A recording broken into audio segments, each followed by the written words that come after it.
Marcel Petitjean, bonjour. Bonjour. On vous retrouve à Paris au sein de l'exposition de vos véhicules Oui, de chez Snosby. ouais, Alors, exactement. c'est une collection importante, 28 voitures. Oui, 28 voitures. Et c'est Partout l'édition Paris, voilà. par deux parce qu'en juin 2020, vous avez déjà vendu une partie de votre collection.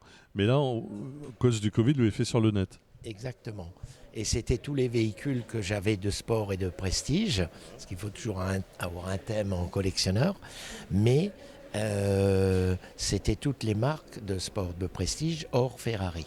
Voilà. Et là, vous en avez gardé 28 autres, mais là, que Ferrari, vous dites, pour faire la deuxième session. Exactement. Bon, j'ai encore quelques autres qui sont la troisième session, mais que je vais garder. Mais dans cette version-là, j'ai décidé d'accepter la proposition d'RM pour les 28 voitures du temps de la vie d'Enzo Ferrari. C'est-à-dire de 59, grosso modo, à 89. Voilà. Après, vous achèterez des véhicules plus récents. Oui, à partir de la 348, le tome 3, c'est-à-dire à partir de 89. Voilà. Est-ce que dans tous vos véhicules, il y en a un où vous avez plus d'affection que d'autres? C'est sûr, un petit peu là derrière, la GTB 4, qui est derrière vous, qui est la première que j'ai achetée pour effectivement en me saignant un petit peu, un peu beaucoup même. Vous étiez jeune, vous aviez un petit budget. Oui, très très petit. Et puis j'ai réussi en vendant deux petites chambres de service, etc., que j'ai pu acquérir la 275 GTB4 en prenant même encore un tout petit prêt. Et je l'ai gardé, quoi, toujours. Voilà. Et puis j'y tiens un peu plus à cœur parce que c'est une voiture extraordinaire. Très très rapide, avec le 4 Arbacam en tête, bien sûr. Et disons, mon fils est presque né dedans, puisque j'ai amené ma femme à l'hôpital pour accoucher. C'était très très chaud et on a presque un peu grillé les feux rouges et à fond pour aller à l'hôpital, quoi. Voilà, avec. Donc, et puis j'ai fait 40 000 km avec la voiture et je la connais parfaitement. Et c'est une voiture extraordinaire, quoi. Voilà, GTB4, voilà. Il faut rappeler que vous êtes un ancien pilote, hein, vous êtes du proto, vous étiez carrément pilote officiel chez Porsche. Oui, j'étais ce qu'on appelle, comment dirais-je, pilote privé, mais soutenu par l'usine, quoi. Parce que j'avais à la fin le Bergspider, excessivement rare. Tout le monde est mort là-dedans, sauf moi. Donc une seule survivante qui a piloté cette voiture, mais là la voiture a brûlé, c'est l'inverse. Et c'était la vraie Bergspider d'usine, 420 kilos. 320 chevaux pour vous donner une idée, c'est encore d'actualité maintenant. Et la voiture était déjà championne d'Europe et je devais normalement gagner le championnat d'Europe ou me battre avec les Abarth 3000.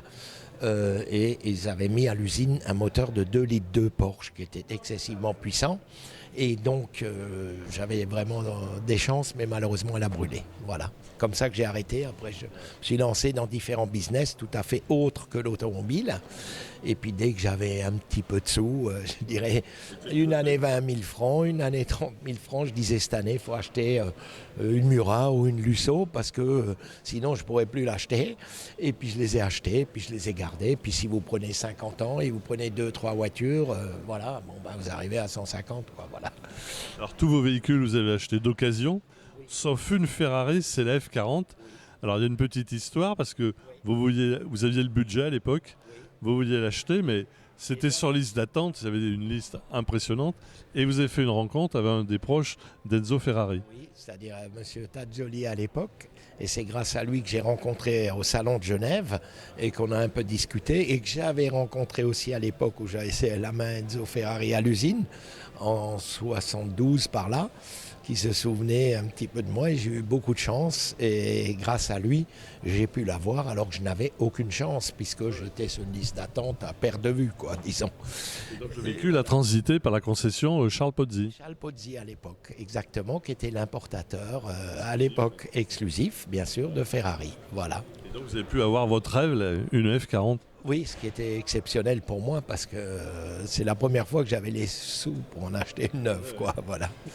Et donc voilà. Et après j'ai continué dans les occasions, etc. au fur et à mesure de mes moyens. Et bon, j'ai aussi vendu mon premier petit groupe de produits techniques et autres, un groupe américain. Donc j'ai pu un peu accélérer la cadence. Et puis j'ai investi dans les automobiles que j'aime, quoi, de collection. Voilà. Et donc vous aviez un projet de faire un musée, mais malheureusement ça ne s'est pas fait. Malheureusement, non. J'avais comme but, si vous voulez, d'en faire un sur la Côte d'Azur. Et comme vous savez, à la Côte d'Azur, j'étais pas assez riche pour les trucs immobiliers qu'on me proposait. Et il y avait un truc qui pouvait se faire éventuellement, c'était avec le musée de Mougins à l'époque, qui était au bord de l'autoroute. Et ça s'est pas fait parce que la ville a préempté. Et donc, voilà, c'est plus ou moins tombé à l'eau au fur et à mesure, je trouvais pas quoi. Et donc, voilà, c'est pour ça que j'ai accepté de faire ça et que je me tourne maintenant pour l'avenir, sur les voitures qui seront après le temps d'Enzo. Mais je garde quand même en mémoire d'Enzo la F40, une BB et une Testarossa qui étaient ces trois dernières voitures fabriquées de route de son temps. Et la F40 étant pour moi quand même au-dessus du reste, quoi, parce que c'est vraiment à partir de la F40 que j'ai un peu retrouvé les sensations des prototypes de l'époque. Tellement c'est une voiture à ne pas mettre entre toutes mains, qu'il faut savoir un peu piloter. Il faut la maîtriser. La maîtriser, mais c'est quelque chose d'exceptionnel, quoi. Voilà. Celle-ci, vous n'allez pas vous en dessaisir, vous allez garder au maximum. Exactement. Oui, exactement. C'est vos bébés. C'est mes bébés, comme on dit, voilà. Bon. Et puis je vais dans le tome 3, donc après ça, je fais un peu pour mon fils, etc., quoi. Alors demain, pendant la vente, vous n'allez pas avoir un petit pincement au cœur quand ils vont partir? Ah ben c'est sûr. Mais enfin, j'espère que ça fera le bonheur de collectionneurs. Et on espère qu'elles vont rester en France. Oui, j'espère qu'il y en a un maximum qui reste en France.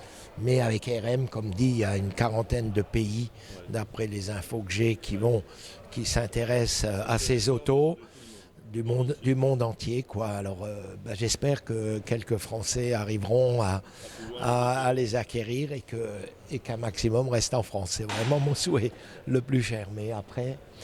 J'espère qu'un jour, Marcel Petitjean, vous allez faire un livre pour raconter toute cette aventure. Bah ouais, on me l'a déjà dit, mais je vais peut-être suivre votre Vous nous le direz. conseil. Je vous le dirai de toute façon. On se donne rendez-vous pour la session part 3. Oui, si vous voulez, il n'y a aucun problème. Elles seront à Strasbourg et il est déjà bien parti. Et je vais complémenter avec les sous, je vais réinvestir dans les Ferrari. Voilà. Parce qu'aujourd'hui, le gros problème, c'est que pour être éligible sur les modèles de pointe neuf, ça me fait un peu mal au cœur, quoi, mais il faut avoir les moyens, quoi. Et ça, c'est dommage parce qu'à l'époque, on pouvait accéder aux modèles de pointe, si vous voulez. Parce que quand vous prenez GTB4, vous prenez Daytona, toutes ces voitures, vous les trouviez sur le marché d'occasion entre la moitié et le tiers du prix neuf, qui était mon critère d'acquisition, selon l'État. Et accessible. Hein. Je vous dis l'exemple, un gars, il vendait un lait à 2 pièces, pouvait s'acheter un GTB4. Bon, aujourd'hui, il faut qu'il monte 3 immeubles pour acheter le truc. Donc, c'est pas la même chanson. Et ça m'énerve un peu. Donc, si vous voulez, et le gros problème, c'est qu'à partir de la F40, le gros problème, c'est que tous les modèles de pointe, F50, machin, ils n'ont jamais été sous le prix neuf. Ils ont toujours été plus chers que le prix neuf. Alors c'est un peu énervant, quoi. Ouais. Voilà. Alors donc ça a trop flambé. Voilà, c'est trop, c'est dommage pour les vrais amoureux, quoi. Et maintenant j'ai la chance de pouvoir être d'être plus le budget, puis que je suis un peu reconnu chez Ferrari maintenant. J'espère de tout mon cœur que je vais pouvoir les accéder, quoi. Mais voilà, c'est comme. Vous tiendrez au courant. Oui, je vous tiendrai au courant. Voilà. Marcel Petitjean, merci à vous. Merci. Et bonne chance pour la suite de vos aventures automobiles. Merci. Rendez-vous pris. Ok. Merci à vous. Merci beaucoup. Allez, merci.